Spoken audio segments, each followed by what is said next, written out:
함께 볼 말씀은 창세기 39장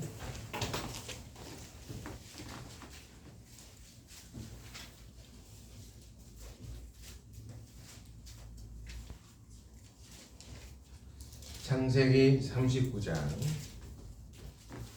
4절 5절 말씀을 같이 읽도록 하겠습니다.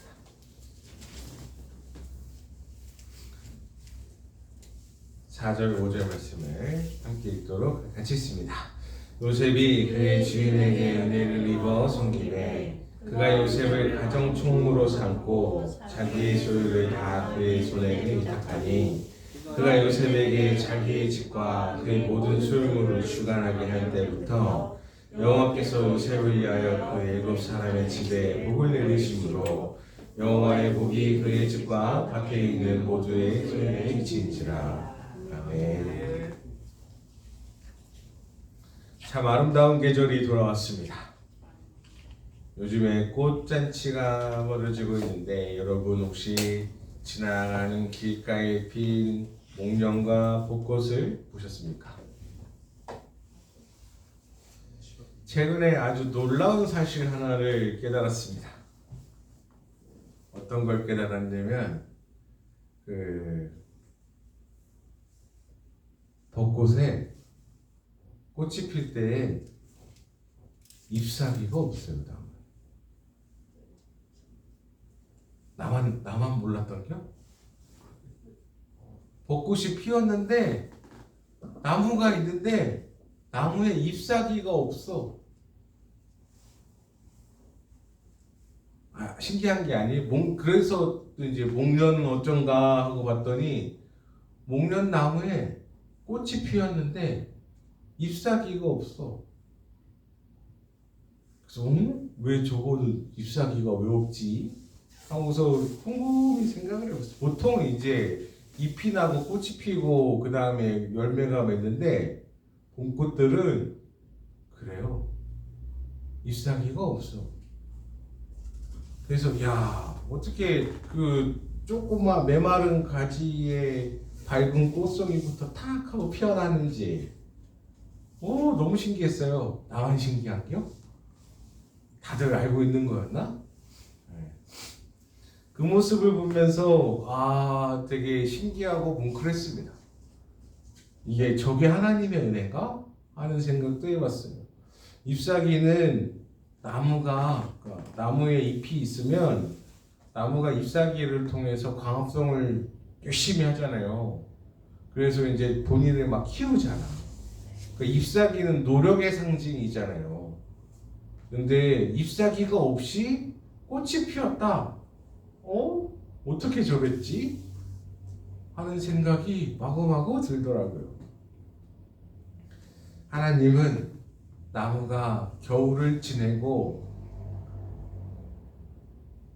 잎사귀가 없이 힘도 피어낼 겨를이 없는 그때에도 꽃을 피우게 하시는 분이시구나. 아멘.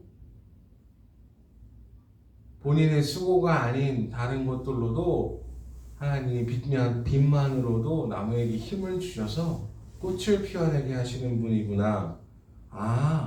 내 수고와 노력의 자각이 이루어지기 전에 하나님의 사랑이 꽃잎처럼 피어나는구나.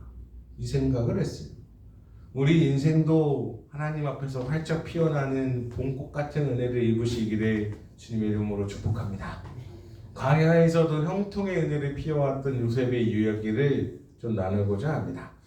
오늘 본문은 보면 1절부터 봐야 되는데 좀 길어가지고 4절 5절만 봤는데 1절 말씀에 요셉이 보디발 장군의 집에 노예로 팔려왔습니다. 노예로 팔려왔어요. 지금 생각하면 이게 뭔 일인가 납득 못한 이야기인데 사실 직장의 노예만 해도 이거는 상정이죠. 우리는 자유가 있잖아요. 노예에겐 자유가 없습니다. 인생 그냥 밑바닥이에요. 자기 의사도 없고 아무것도 없어요. 그런 사람이 노예입니다. 요셉이 노예로 팔려왔어요. 밑바닥 인생입니다. 잎사귀 하나 돋지 않는 겨울나무 같은 그런 인생이 되어버렸습니다. 이때 노예가 무슨 노력을 할 수 있겠습니까? 뭐를 할 수 있겠습니까? 지금 우리는 공부를 할 수 있잖아. 스펙을 쌓을 수 있잖아. 그리고 일을 할 수 있잖아. 뭔가 내가 수고해서 노력해서 무엇인가 얻어낼 수 있는 상황이 있잖아요. 쟁취할 수 있는 수단이 있잖아. 근데 요셉의 신분의 1절의 말씀에 요셉은 노력할 수 있는 무엇인가가 단 하나도 없었던 상태입니다. 학원을 다닐 수 있겠어? 공부를 할 수 있겠어? 아무것도 할 수 없는 1절 말씀의 상태예요. 근데 성경은 기가 막힌 선언을 합니다. 2절 말씀에 보면 여호와께서 요셉과 함께 하심으로 그가 형통한 자가 되었다 라고 얘기해요. 이게 봄꽃의 신비가 아닐까 싶어요. 잎사귀라는 조건이 생겨서 형통한 것이 아니라 꽃이 핀 게 아니라 하나님이 그냥 함께 하셔서 꽃이 피어버린 겁니다. 은혜라는 거는 이런 것 같아요. 내가 이만큼 하면 내가 요만큼의 무엇을 주겠다. 이게 아니라 네가 아무것도 할 수 없는 노예일지라도 내가 너를 사랑하기에 내가 너를 형통하게 하겠다라고 하는 하나님의 일방적인 사랑 고백인 거예요. 며칠 비가 왔잖아요. 그리고 그 전주 그 사이에는 에어컨을 놨어요. 에어컨을 놓는데 그 선배 목사님들이 도와줘가지고 도와준다 어쩐다 뭐 이렇게 얘기할 때 제가 그때 선배 목사님들 저 이제 좀 새 것 좀 써보고 싶습니다. 새 거 쓰고 싶어요. 아니 지난 에어컨 봤더니 30년 된 거예요. 밑에 실외기도 다 낡았어요. 근데 저 새 거 쓰고 싶습니다. 도와주세요. 이러니까 그래요 혀 이래가지고 새 거가 생겼잖아. 네. 중고 같은 새 거가 아니고 새 거 같은 중고가 아니고 진짜 신상품이에요. 저 얼마나 속으로 좋은지 모르겠어요. 네.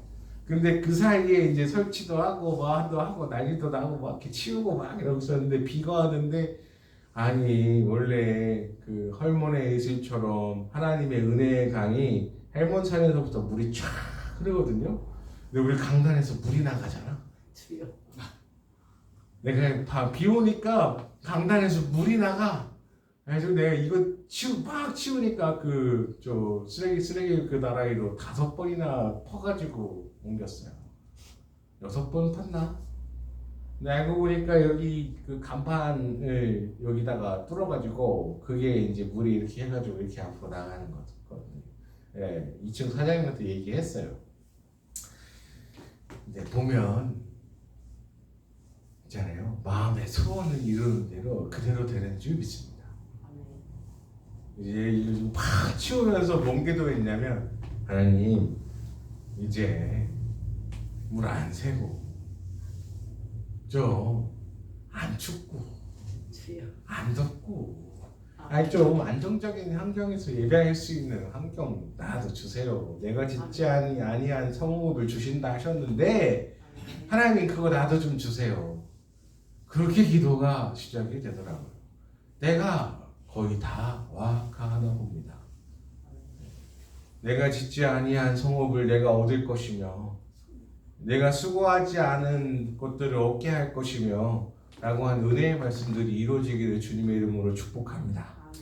우리는 잎사귀를 먼저 내려고 애를 써요. 하나님 제가 이만큼 노력하고 이만큼 수고하면 하나님이 이만큼을 꽃피워 주시겠지라고 얘기합니다. 그러나 말씀은 그렇게 하지 않으셨어요. 우리가 아직 죄인 되었을 때 예수 그리스도라는 십자가의 사랑이 부활의 은혜로 우리에게 임했던 것처럼 하나님이 우리에게 인생의 아름다운 꽃이 피어지게 될 줄로 믿습니다. 겨울이 지나서 봄이 되면 잎사귀가 없어도 꽃이 피는 것처럼 여러분 그 메마른 가지 위에 아름다운 봄꽃이 피어난다니까. 제가 벚꽃을 가만히 보니까요 그 여린 꽃송이에도 벌이 있더라고요. 벌이 있다는 얘기는 그 안에 화수분하고 꿀들이 있어가지고 벌들이 그걸 채취하고 이제 모아가지고 꿀을 만든다는 거 아니겠어요?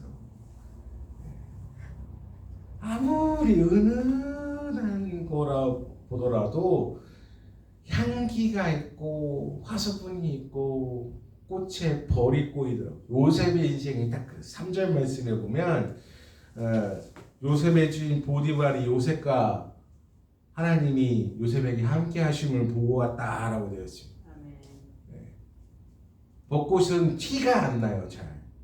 근데 벚꽃 군락단지 이렇게 쫙 있다 보면 거기에 뭔가 이상한 은은한 향기가 나요.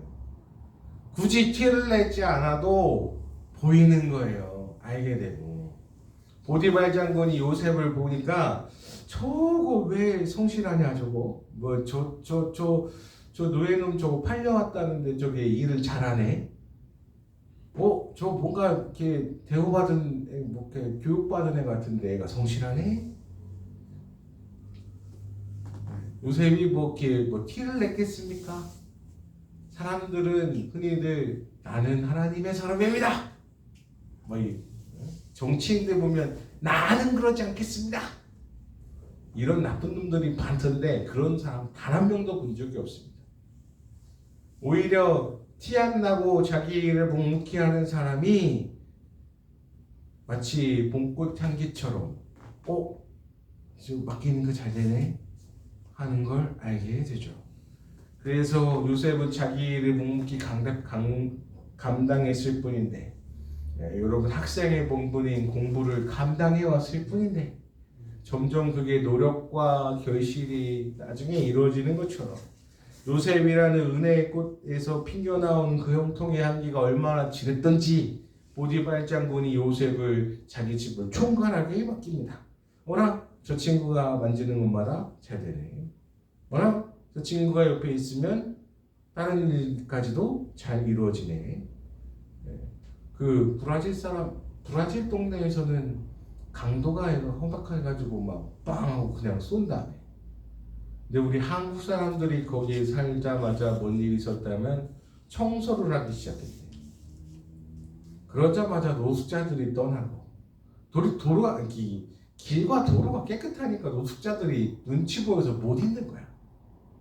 그러니까 범죄도 줄어들고 되게 신기한 도시가 생기고 막 그런데요.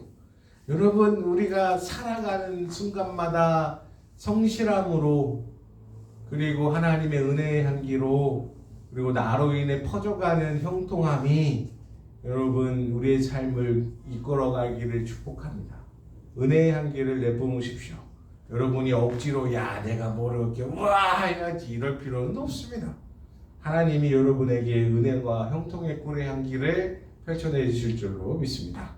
벚꽃은 절정의 순간 한 몽우리가 아니라 나무 전체를 뒤엎는 은혜가 있습니다.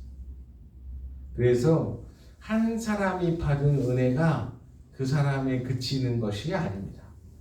예수님의 부활이 온 우주에 있는 사람들에게 영향이 있는 것처럼 우리 한 사람의 은혜가 내 주변을 둘러싼 모든 사람들에게 은혜의 향기가 되시기를 축복합니다. 그래서 5절 말씀에 여호와의 복이 그 집과 모든 사람 소유에 미친지라 라고 되어 있습니다. 요셉 한 명이 꽃을 피우니까 보디발 장군의 집 전체가 봄날이 된 거였어요. 하나님이 우리를 부르신 이유는 이겁니다. 나 한 사람 잘 먹고 잘 살게 한다는 게 아니라 여러분 때문에 여러분의 남편이, 여러분의 아내가, 여러분의 자식이, 여러분의 부모님이, 여러분의 거하는 직장에 있는 사람들이 같이 은혜의 꽃이 되기를 바라시고 계십니다. 때로는 인생이 왜 이렇게 삭막할까 싶은 때가 있습니다. 하지만 기억하십시오. 봄꽃은 겨울을 이겨낸 승리의 상징입니다. 요셉이 고난이 없었진 않죠. 그러나 이 찬란한 형통함을 위하여 가정이라고 생각하고 잎사귀가 없어도 괜찮습니다. 주님이 함께 하시면 우리의 인생은 봄꽃처럼 환하게 피어날 줄로 믿습니다. 말씀을 맺습니다. 사랑하는 성도 여러분, 돌아가시다가 봄꽃 한번 봐보세요. 세상에 잎사귀가 없어. 난 그거 보고 얼마나 놀랐는지 몰라요. 잎사귀도 없는데 저렇게 예쁘게 피었구나. 나도 내 힘으로 피어난 게 아니라 겨울 내내 버틴 그 나무가 햇살 받아서 꽃이 핀 게 하나님의 은혜로 핀 것처럼 내 인생도 하나님이 주시는 달콤한 꿀이 있고 나를 통해 주변 사람들이 복을 받기를 원한다. 이런 고백 좀 하시기를 바래요. 여러분, 우리 인생의 아름다운 봄날들 되시기를 주님의 이름으로 축복하고, 하나님이 요셉과 함께 하심으로 그가 형통한 자가 되었던 것처럼 여러분, 하나님이 여러분과 함께 하심으로 여러분이 형통한 자가 되시기를 주님의 이름으로 축복합니다. 여러분이 어디에 있든지 요셉처럼 그 한 소유와 주변 사람들에게 가득 하나님의 은혜의 꽃이 펼쳐지는 은혜가 있기를 주님의 이름으로 축복합니다. 기도하겠습니다. 하나님 감사합니다. 하나님, 우리 삶의 빈 현장에도 하나님의 향기가